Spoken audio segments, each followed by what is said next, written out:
Hello friends, स्वागत करता हूं आपके अपने यूट्यूब चैनल एजुकेशन ऑनलाइन पर, जहां आपको प्रोवाइड की जाती है रेलवे ग्रुप डी से और अन्य अन्य कंपटीशन एग्जाम की तैयारी से संबंधित स्टडी मटेरियल्स। तो आज हम आपके सामने लेकर के आए हैं रेलवे ग्रुप डी के जीएस और करंट अफेयर्स के संबंधित पार्ट 2। जैसा कि पिछले दिन हमने रिलीज किया था पार्ट 1, जिसको आप लोगों ने बहुत प्यार दिया और बहुत सारे कमेंट्स सुझाव भी आए हमें, और हमने एक उस सेशन में एक क्वेश्चन पूछा था लास्ट में, जिसके जवाब भी आप लोगों ने दिया। तो बिना देर किए हुए शुरू करते हैं आज का session, railway group D G के जीएस स्पेशल।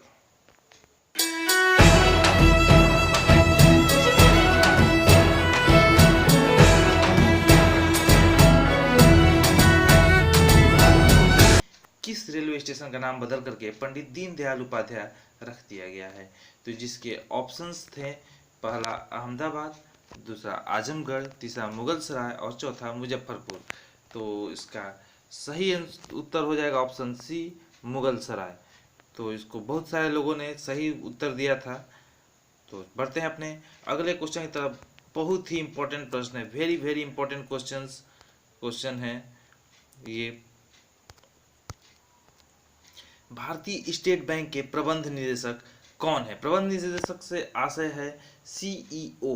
तो सीईओ कौन है भारतीय स्टेट बैंक के? जिसके लिए आपके ऑप्शन है सुनील मेहता, रजनीश कुमार, उषा अनंत सुब्रमण्यम, पीएस जयकुमार। तो इसका सही उत्तर हो जाएगा ऑप्शन बी, रजनीश कुमार। तो हमें ये भी जानना जरूरी है कि सुनील मेहता कौन है और उषा अनंत सुब्रमण्यम और पीएस जयकुमार कौन है। तो सुनील मेहता हाल ही में काफ़ी चर्चित रहे हैं। पंजाब नेशनल बैंक में जो घोटाला हुआ था, तो उस पंजाब नेशनल बैंक के ये सीईओ हैं सुनील मेहता। बात किया जाए उषा अनंत सुब्रमण्यम की, तो ये अभी एएलपी में ये पूछा भी गया था ये क्वेश्चन। इलाहाबाद बैंक के ये चेयरमैन रही हैं उषा अनंत सुब्रमण्यम।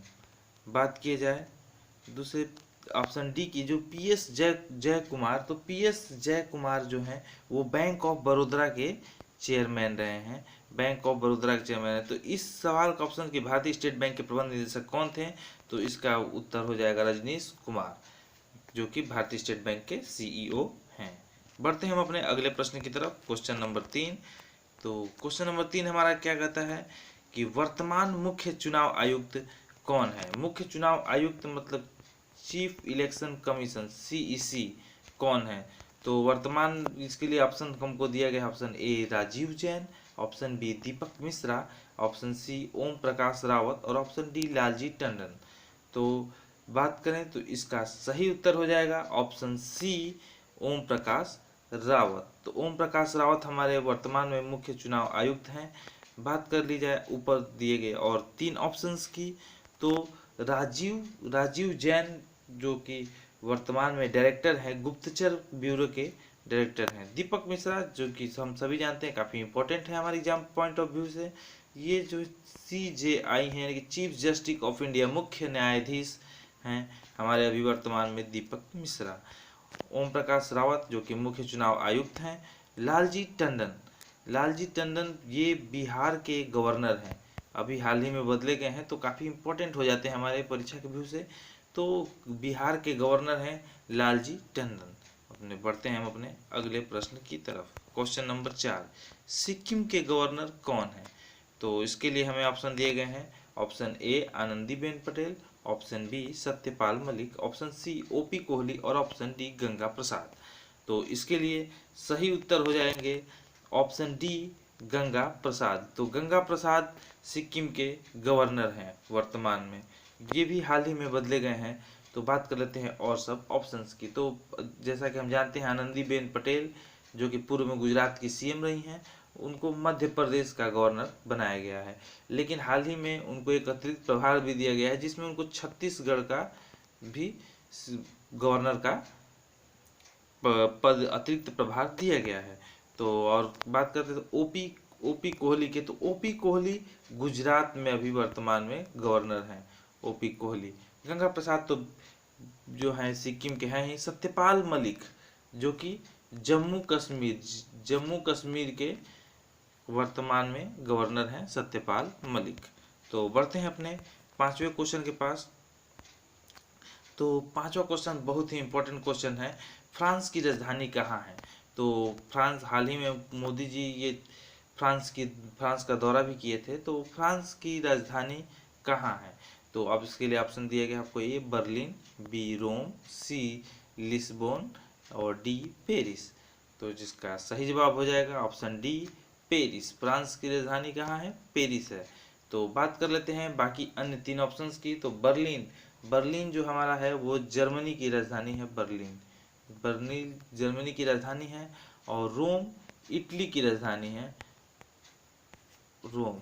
तो जैसा कि आपने देखा, तो ऑप्शन सी लिस्बोन ये पुर्तगाल की राजधानी है, लिस्बोन पुर्तगाल की राजधानी है, लिस्बोन।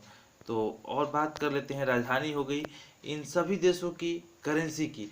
तो इन सभी देशों में जो कि चारों ऑप्शंस आपको दिख रहे हैं, इन चारों ऑप्शंस के देशों में जो करेंसी है वो है यूरो। तो काफ़ी इंपॉर्टेंट क्वेश्चन है, तो इसको भी याद कर लीजिएगा। तो बढ़ते हैं अपने अगले छठे क्वेश्चन की तरफ। आरबीसी का जीवन काल कितने दिन का होता है? तो आरबीसी का जीवन काल कितने दिन का होता है? इसके लिए ऑप्शन से आपको 365 दिन या 1 साल, ऑप्शन बी 250 दिन, ऑप्शन सी 120 दिन और ऑप्शन डी 15 दिन। तो इसका सही उत्तर हो जाएगा ऑप्शन सी 120 दिन। तो 120 दिन एक आरबीसी का जीवन काल होता है। तो एक और क्वेश्चन एग्जाम में बनता है कि आरबीसी का फुल फॉर्म क्या है? तो आरबीसी का फुल फॉर्म है रेड ब्लड सेल्स,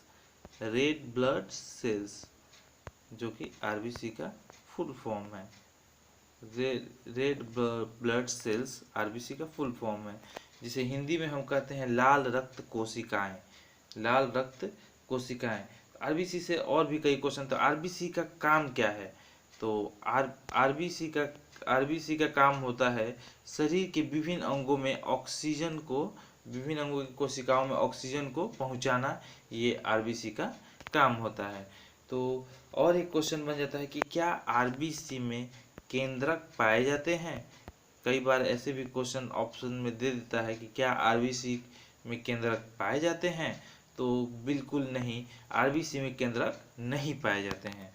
लेकिन इसका एक अपवाद भी है, उसको भी नोट कर लीजिएगा, क्योंकि क्वेश्चंस एग्जाम में ज़्यादातर अपवाद से ही बनते हैं। तो आप अपवाद ये है कि ऊंट के आरबीसी में केंद्रक पाए जाते हैं, ऊंट के आरबीसी में केंद्रक पाए जाते हैं। तो इस बात को ध्यान रखिएगा कि ऊंट एक अपवाद है। तो आइए बढ़ते हैं अपने सातवें क्वेश्चन की तरफ, जो कि बहुत ही इंपॉर्टेंट क्वेश्चन है। एलपी में ये क्वेश्चन पूछा गया है। तो ब्लीचिंग पाउडर के मिश्रण में जल मिलने पर कौन सी गैस उत्सर्जित होती है?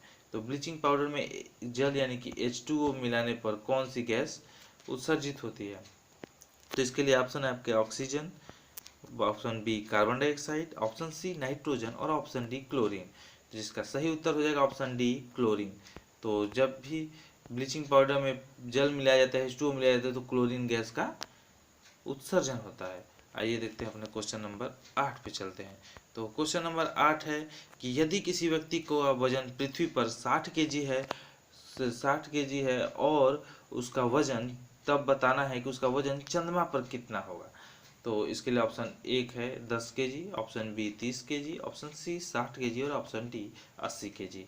तो इसका हो जाएगा ऑप्शन ए सही जवाब, क्योंकि पृथ्वी की तुलना में चंद्रमा पर जो गुरुत्वाकर्षण बल होता है, गुरुत्वाकर्षण का मान होता है वो 1/6 होता है, 1/6 होता है। जी का मान चंद्रमा पर पृथ्वी की तुलना में 1/6 होता है। तो इसलिए अगर 60 केजी पृथ्वी पर वजन है तो 60 का 1/6 निकाल देंगे हम, तो 10 केजी आ जाएगा। तो आइए चलते हैं अपने 9वें क्वेश्चन की तरफ।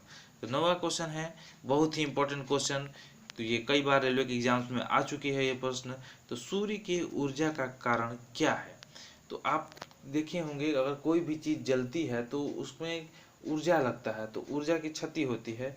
लेकिन जब सूर्य काफ़ी अरबों वर्षों से लगातार जल रहा है और लगातार उसमें प्रवाहित कर रहा है, तो आखिर में इसके पास ऊर्जा आ कहाँ से रहा है।